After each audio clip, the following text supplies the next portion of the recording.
Al-kalamu wa ma yata'allafu minhu. Jadi kita mulai dari pembahasan kalam, yakni bab menjelaskan tentang kalam, wa ma yata'allafu minhu, dan lafadz yang digunakan untuk menyusun kalam. Nazam pertama, kalamuna lafdun mufidun kastakim wasmun wa fi'lun tsumma harfunil kalim wahiduhu kalimatun wal qawlu am wa kilmatun biha kalamun qad yu'am. Kalau metode pengajaran menurut saya yang lebih mudah untuk difaham, jadi sebelum kita memahami nazam, kita harus memahami materi terlebih dahulu. Ini kan untuk pengajar ya. Jadi pertama akan saya perkenalkan istilah-istilah yang ada di dalam kitab nahwu atau istilah-istilah yang dipakai oleh ulama nahwu. Yang pertama yang harus kita ketahui adalah kalam. Kemudian yang kedua ada kalim. Yang ketiga ada kalimat, dan yang keempat ada qaul. Nah, ini perlu dipahami terlebih dahulu. Jadi kalam ini adalah lafadz yang tersusun berfaedah dan disengaja serta berbahasa Arab. Ini kalau teori di dalam kitab Jurmiyah. Akan tetapi kalau kita lihat di dalam kitab Imriti, Kiai Nazim ini tidak menjelaskan bahwa kalam ini harus wadho. Artinya di dalam kitab Imriti pengarang tidak menyebutkan syarat itu. Kemudian naik lagi kepada kitab Alfiyah Ibnu Malik. Imam Malik menyampaikan cukup simpel. Jadi kalam ini lafzun mufidun, lafadz yang berfaedah, seperti halnya lafadz istaqim. Nah, keterangan kalau di dalam kitab Nahwul Wafi ini ulama berbeda pendapat di dalam menyikapi ungkapan daripada Imam Malik. Satu kubu ini berpendapat bahwa Imam Malik sebenarnya mensyaratkan kalam itu harus murakkab. Kenapa kok harus murakkab? Karena sebuah kalam ini tidak mungkin bisa mufid, tidak mungkin bisa difaham kecuali kalau sudah murakkab, artinya sudah otomatis. Kalau disyaratkan mufid, otomatis juga disyaratkan harus murakkab. Kubu yang kedua berpendapat bahwa Imam Malik memang tidak mensyaratkan. Awalnya Imam Malik di dalam kitabnya, kalau tidak salah itu di dalam kitab Tashil, beliau mensyaratkan kalau kalam itu harus murakkab. Akan tetapi kemudian pada kitab Alfiyah Ibnu Malik ini kemudian tidak mensyaratkan. Oh, kebalik ya. Karena kitab Tashil itu kan syarahnya. Jadi datang lebih dulu kitab Alfiyah Ibnu Malik. Jadi di kitab Alfiyah Ibnu Malik ini Imam Malik tidak mensyaratkan, ini saya ulang keterangannya, bahwa kalam ini tidak harus berupa lafadz yang murakkab. Nah, kemudian nanti karena beliau adalah seorang ulama mempunyai ijtihad yang berbeda, ketika menulis kitab Tashil, beliau mensyaratkan kalam ini harus berupa lafadz yang murakkab. Ini sekedar wacana mengenai tentang perbedaan para ulama di dalam mendefinisikan kalam. Walhasil kesimpulannya, kalam itu adalah lafadz yang memberikan pemahaman kepada pendengar. Kalau di dalam definisinya, al-kalamu huwa lafdzun mufidun murakkabun. Ini di dalam beberapa kitab disebutkan seperti itu. Mungkin untuk penjelasan mengenai apa itu lafadz, kemudian murakkab, apa itu mufid, ya juga perlu saya jelaskan di sini. Nah, apa itu lafadz? Lafadz huwa as-sautu al-mustamilu ala ba'dil hurufil hijaiyah allati awwaluha al-alif wa akhiruha al-ya. Jadi lafadz ini ialah suara. Jadi harus berbentuk ucapan. Suara yang mengandung dari sebagian huruf hijaiyah yang diawali alif dan diakhiri dengan iya. Baik itu ucapan itu benar-benar ada secara hakiki atau ucapan itu hanya ada secara hukmi. Saya kasih contoh kum. Nah, pada lafadz kum di sini sebenarnya ada dua kalimat. Yang pertama adalah kum kalimat fiil, kemudian ada anta kalimat isim. Akan tetapi anta di sini tidak ada ketika diucapkan.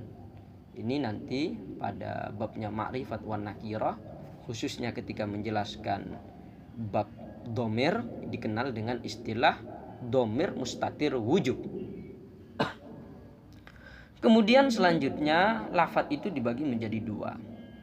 Ada lafadz yang muhmal, ada lafadz yang mustakmal. Kalau muhmal ya, yaitu lafadz yang oleh wadi'ul lughat, yakni peletak bahasa, ini tidak digunakan untuk menunjukkan pada suatu makna.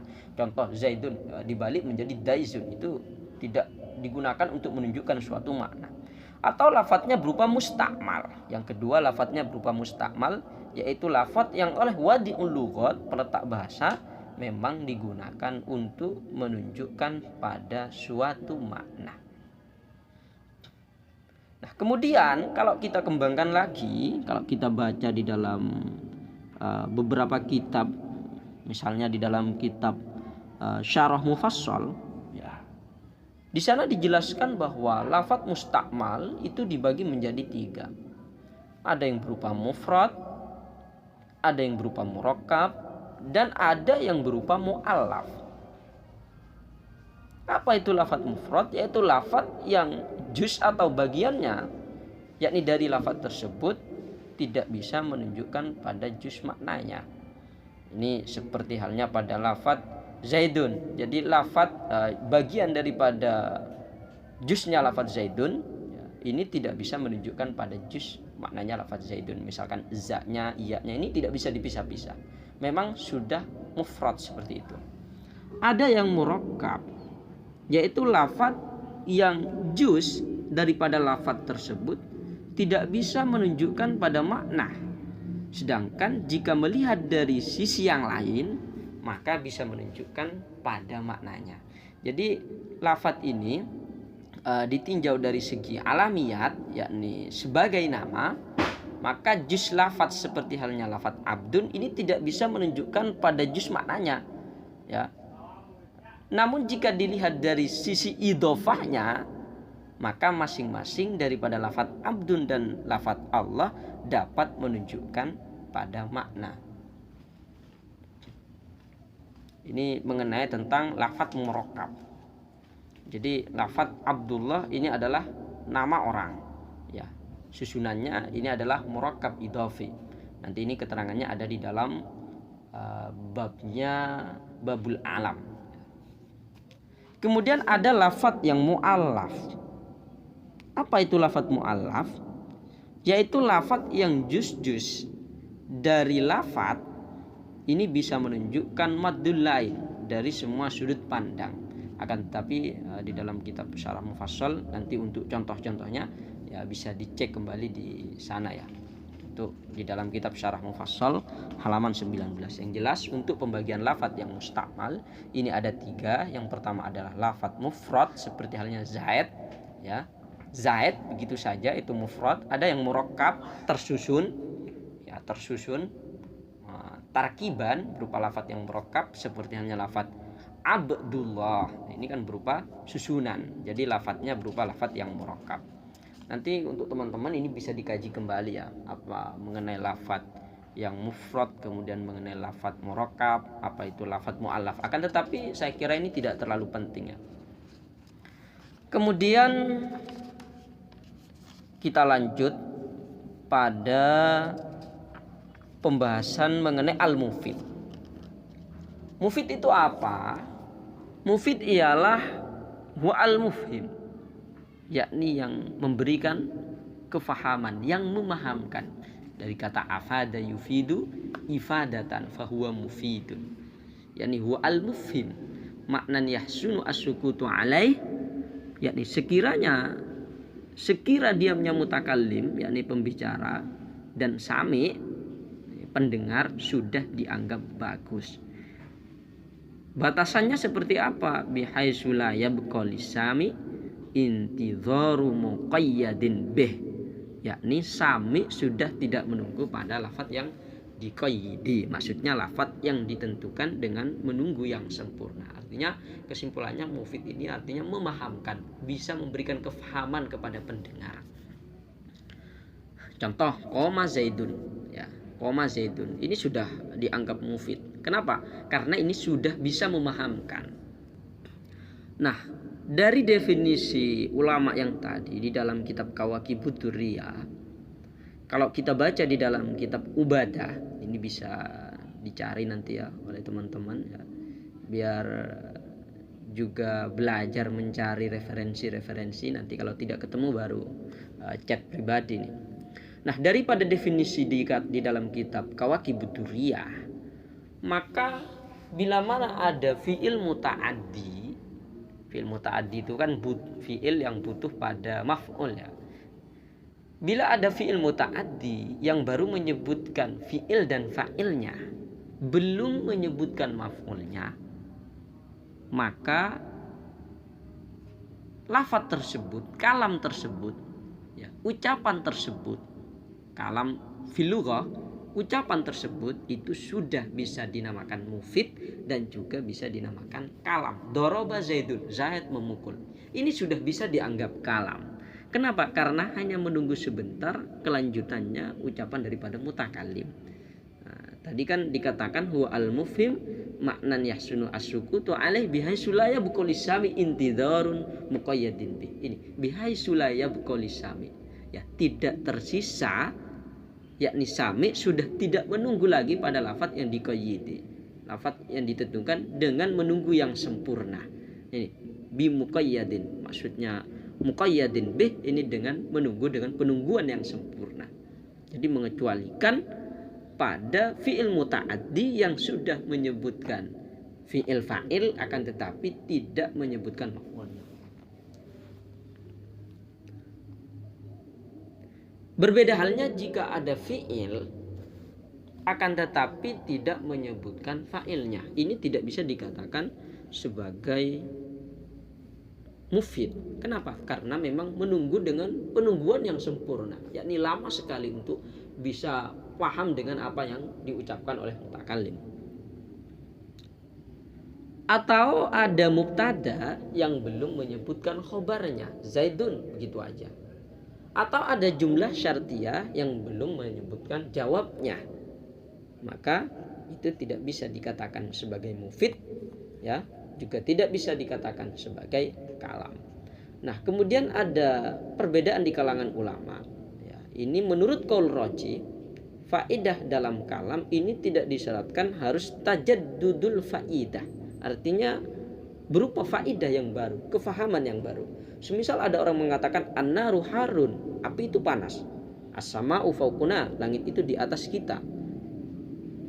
Ini tidak disyaratkan seperti ini. Artinya ketika ada orang mengatakan an-naru harun, ini sudah bisa dianggap sebagai kalam.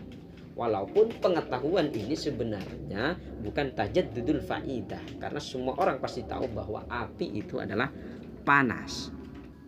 Kenapa menurut qaul rajih ini tidak disyaratkan adanya tajaddudul faidah? Sebab kalau misalkan disyaratkan adanya tajaddudul faidah, maka nantinya akan timbul sebuah pemahaman bahwa kalam ini disyaratkan harus memahamkan terhadap sami yang saminya itu memang benar-benar faham. Jadi bukan dzatiyah daripada kalamnya. Jadi kalau misalkan ada perkataan Zaidun qaimun tapi sami'nya di situ tidak faham, tidak bisa dikatakan kalam. Kalau misalkan disyaratkan harus tajaddudul faidah. Menurut qaul rajih ini tidak disyaratkan. Karena yang menjadi acuan apakah itu bisa dikatakan kalam ataukah tidak, ini adalah melihat pada dzatiyah lafadznya, bukan kepada sami'nya. Nah, ini perlu diperhatikan. Kemudian selanjutnya adalah al-murakkab. Apa itu murakkab? Al-murakkab huwa matarakkaba min kalimataini fa aktsara tarkiban isnadiyan. Yaitu lafaz yang tersusun dari dua kalimat atau lebih dengan susunan isnadi, penisbatan, yakni penyandaran hukum yang menjadi kesempurnaan sebuah faidah. Nah, maksud daripada tarkib isnadi di sini nanti akan mengecualikan pada murakkab idhofi, ya. Apa murakkab masjid ini tidak bisa dinamakan sebagai kalam kalau hanya murakkabnya hanya sebatas murakkab idhofi, hanya sebatas murakkab masjid. Jadi memang disyaratkan harus berupa murakkab isnadi. Imam Malik mencontohkan pada lafaz istaqim, ya. Pada lafaz istaqim ini sudah kalam. Kenapa? Karena pada lafaz istaqim ini yang pertama berupa lafaz, kemudian sudah murakkab, yakni murakkab min kalimataini, ya, yakni daripada kalimat fi'il, fi'il amar dan kalimat isim yang tersimpan hanya adanya secara hukum